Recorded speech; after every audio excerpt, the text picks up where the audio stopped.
So let's dive a little deeper.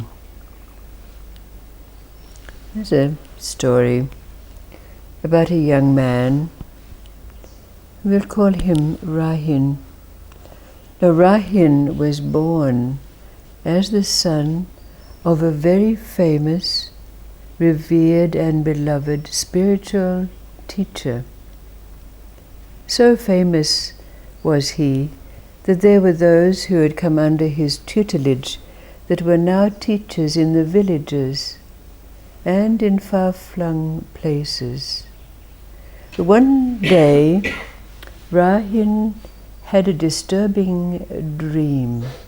And the next day he went to his father and he said, "Father, last night in my dream, I went with you to a gathering of saints and mystics, but you were admitted to the gathering and I was left outside."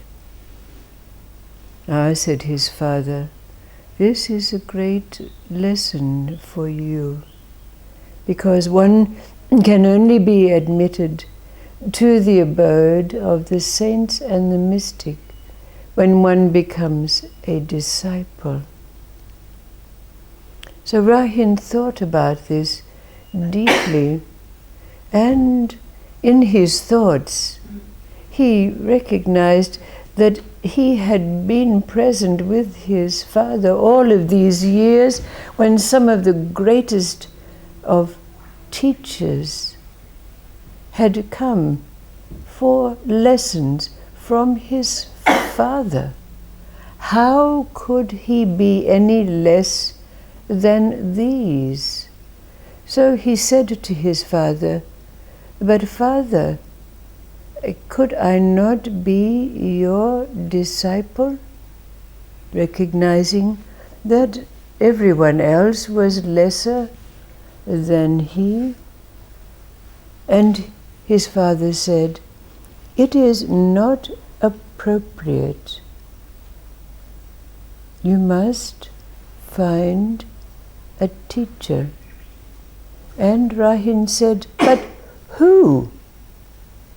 And his father said, "There is that peasant who is now teaching the peasants of his village. Go to him." So rather reluctantly, Rahin set off on foot to the village of this man, thinking to himself, "But this man is a peasant. He has no class. He's illiterate. He is not eloquent. He has no great attributes." But as Rahin was approaching the village, it so happened that this man was riding his horse on his way to visit a certain farm. So, in their encounter, Rahin bowed his head to the peasant on his horse. And the peasant teacher looked at him and said, "Not enough."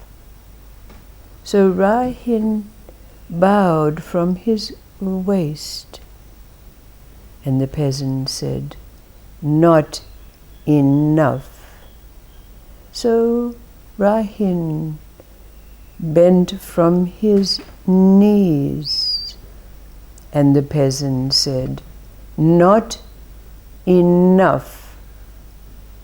So Rahin bent with his head touching the hooves of the horse and the earth. And the peasant said, "Go, you have learned what there is to learn." There was no teaching, there was no mantra given. there was no ritual. But Rahin returned to enter the abode of the saints and the mystics.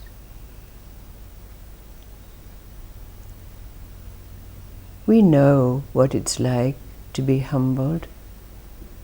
We know what it's like to be brought to our knees.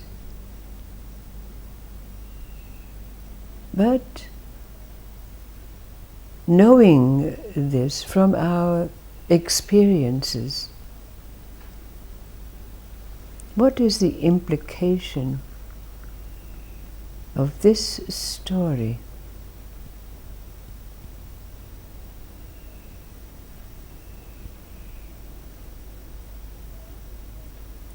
What is it that is meant by discipleship?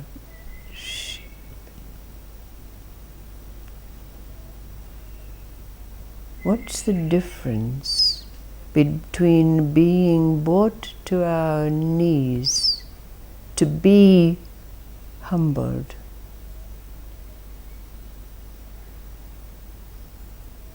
and to choose willingly to supplicate and bow? What's the implication, the deep meaning of this story?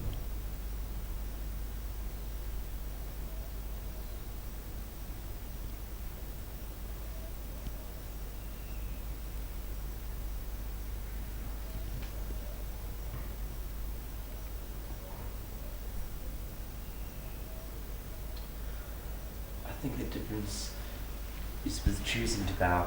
It's all done at a sense of comfort, but with what the master did to the disciple, he was making him bow to something that was not comfortable, and in a sense that could be applied to life. Mm-hmm.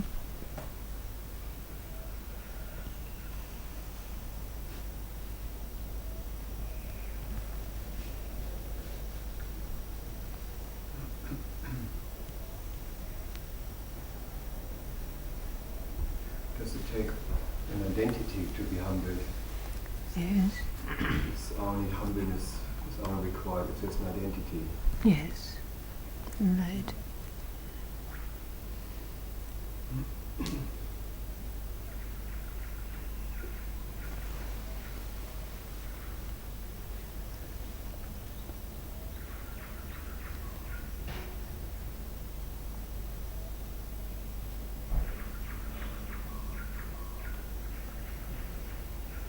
What's the deep meaning of this story?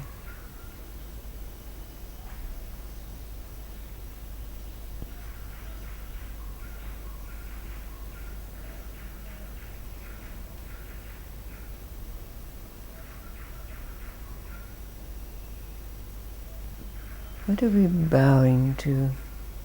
What are we supplicating to when all the Master's effigies, chosen ideals,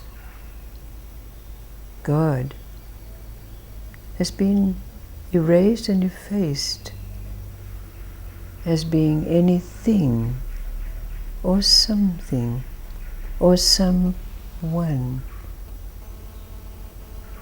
To what do we bow?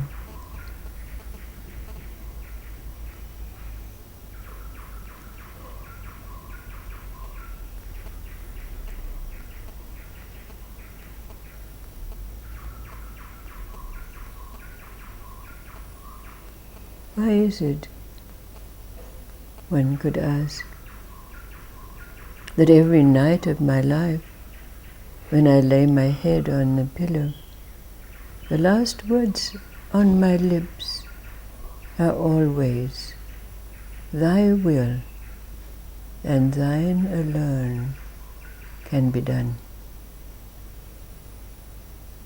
What is this supplication?